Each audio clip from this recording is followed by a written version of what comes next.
how to log in Amazon Prime on mobile. Hey everyone, welcome back to the channel. In this video we're going to learn how we can log into Amazon Prime on mobile, so make sure to watch the video till the end.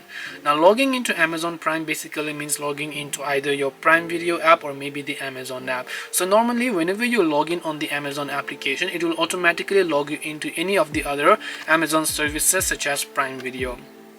So if you're talking about this, you just have to go ahead and then make sure to enter your email address, tap on the continue button, and then enter your password to log into Amazon account. Now if you want to log into Prime Video, you can repeat the similar steps. You open up the Prime Video application over here, then all you have to do is simply go ahead and then enter your phone number and your email address here, tap on continue, enter your password, and then after that you will be able to log in successfully. Now just in case you happen to forget your password, you can also just go ahead and then choose to reset your password by tapping the forgot password button.